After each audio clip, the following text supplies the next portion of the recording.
ආයිබෝවන් කියලා පිළිගන්නවා. ආයිබෝවන්. මට මතකයි ලක්ෂ 16 20ක මුදල. ඔව්. මේ මේසේ තිබිලා ඇහිඳලා හංගන් හිටියා නේද? නෑ හංගන් හිටියේ නෑ. මතකයිනේ ලක්ෂ 16 20ක් ඕස්ට්‍රේලියානු ඩොලර්ස් ප්‍රමාණයක් මල්ලක තිබිලා විදේශ සංචාරකගේ මුදල ඇහිඳ දවස් ගානකට පස්සේ විදේශ සංචාරකයට බාර දුන්නා. ඒකම සමාජ සත්කාර වෙනුවෙන් මීගොමේ සිට අද දඹුල්ල ආර්ය රෙස්ටුරන්ට් එකට ආවා. ආර්ය රෙස්ටුරන්ට් අධිපතිතුමා ආර්ය පිළිගන්නවා. මොකද උනේ එදා?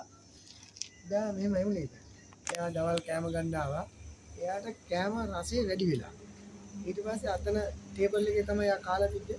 ඊදියා පැත්තෙන් තමයි එයා බෑග් එක පුම තියලා තියෙන්නේ. ඉතින් අර ඉස්කෝලේමයි බෑග් එකක් වගේ බෑග් එකක්. අපේ මගේ යාළුවෙක් ඇවිල්ලා කිව්වා ටෝරෂොප් කරන එකේ. එයා ඇවිල්ලා අයියේ බෑග් එකක් තියෙනවා කියලා දුන්නා. මම මෙතනින් තියලා බලන් හිටියා ඊ කියලා ආවේ නැහැ. ඊට පස්සේ මම ටිකක් කළා ගියාට පස්සේ මම බෑග් එක පොඩ්ඩක් අරලා බැලුවා. ඔව්. මොකද දැන් මේ බෑග් එක දැකලා ඔබ බය වෙන්නේ නෑ. ඒ වගේ ඒවා සාමාන්‍ය වෙනවනේ. වෙනවනේ. ඊට පස්සේ මම බෑග් එක අරලා බැලුවා. අරලා බලුවම ඇත්තට මේක ඇතුලේ සල්ලි තියෙනවා දැක්කා. සල්ලි කීයක් තිබුණද? මේ බණ්ඩල් දෙකක් තිබ්බා. අනිත් පැත්තේ මල්ලේ තිබ්බා ඕස්ට්‍රේලියානු ඩොලර් වගේක් තිබ්බා. කාඩ් වගේක් තිබ්බා ෆෝන් එකක් තිබ්බා. මම මේ ඇතුලට කබඩ් එක ඇතුලට දාලා ලොක් කරා. ඉතින් ඔබතුමාට තුමානේ කීයක් හරි ගන්න. එහෙම රටක් නෙමෙයි මේක ලංකාව කියන්නේ. ඉතින් ඔබ කරපු සමාජ සත්කාරය ඉතාමත් වටිනවා. මගේ යාළුවෝ ඉන්නවා හරියටම ටූරිසම් යාළුවෝ ඉන්නවා 5000ක් විතර. එයාලා ඇත්තටම උදව් කරන්නේ අපේ මනුස්සකමටයි අපේ නැතිබරිකමටයි අපේ හදවතට තමයි එයාලා උදව් කරන්නේ. මට මතකයි දැන් අපි එනවා කියපු වෙලාවේ ඔබතුමා අපිට ඉස්ලාම දුන්නේ ඩ්‍රින්ක් එකක්. ඒක ඔබතුමා දුරකථනයෙන් කතා කරලා කිව්වා අපි ඩ්‍රින්ක් එකක් දෙන්න. අපි දාන්න පුදා මනුස්සකම.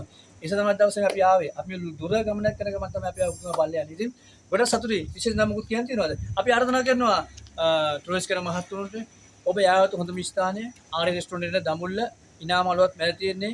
ඔබේ විදේශ සංචාරකයන් අරගෙන ගලා රස ආහාරයක් කන්න පුළුවන්. හොඳම ස්ථානේ හොඳම නවතන් පොළ තමයි ආර්ය රෙස්ටුරන්ට්. ඉතින් ගොඩක් මේකේ විශේෂත්වයක් තියෙනවා.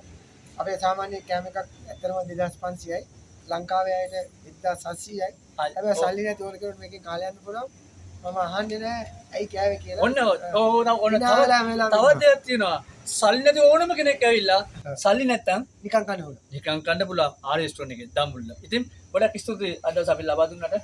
බොහොම ස්තුතියි. පොඩ්ඩක් ඉන්න ඔබතුමාට අපි තියෙනවා මනුෂ්‍යකමේ උත්තමාචාරය. මේක අපි දෙන්නේ සමාජ සේවයක් වෙනුවෙන් දෙන උතුම් සම්මානය තමයි මේක. මේක අපි විශේෂයෙන් දෙන්නේ සම්මානයක් දෙන්නේ වැඩක් කරන මිනිහෙකුට පමණයි. හරි. අද දවසේ අපි ගහලා තියෙනවාට සියල්ලට මේ මනුෂ්‍ය උදාසිත බෙදා හරින හදිදි ගත්තු සත්‍ය මනුෂ්‍ය පිළිගෙන ගෞරව සම්මානයක් ලබා දෙනවා. දේශබන්දු තේජී ආර්යරත්න මහතාට ආරේස්ටෝන්. ඉතින් සතුටුද නැද්ද යමක් කියන්නේ අපි මේ පොරතිවේ යමක් කියන්නේ අපිට මේ බදනමත් එක්ක යමක් කියන්නේ ශ්‍රී ලංකාව කියන්නේ ලෝකේ තියෙන සුන්දරම රට. මේක ඇතුලේ සුන්දර මිනිස්සු නැති එක විතරයි දැන් තියෙන ගැටලුවකට තියෙන්නේ. අනුන්ගේ සිත් අඳුරා ගන්න සුන්දර මිනිස්සු වැඩියෙන් බිහි වෙන්න කියලා මම ප්‍රාර්ථනා කරනවා. හේතුව සුන්දර මිනිස්සු කියන මේක හැමෝම සතුටින් ජීවත් වෙන්න පුළුවන්. අපේ කිසිම කෙනෙකුට මේ කිසිම දෙයක් කරා යන්න බෑ. ඒ අරන් යන්න බැරි හින්දා හැමෝටම සතුට දීලා සතුටින් මරනවා නම් හොඳයි කියලා තමයි මගේ විශ්වාසය. මගේ ප්‍රාර්ථනාවක සියල්ලටම පෙර මනුෂ්‍යකම රැකන ආවේ ඔබේ විදේශ ආර්ය රෙස්ටුරන්ට්. එනම් සමුගන්නෝ ආර්ය රෙස්ටුරන්ට් එකේ ඉඳන් ආයිබෝන්. හමු යමු නැවතත් මේ වගේ ස්ථානයක සමස්තයක්.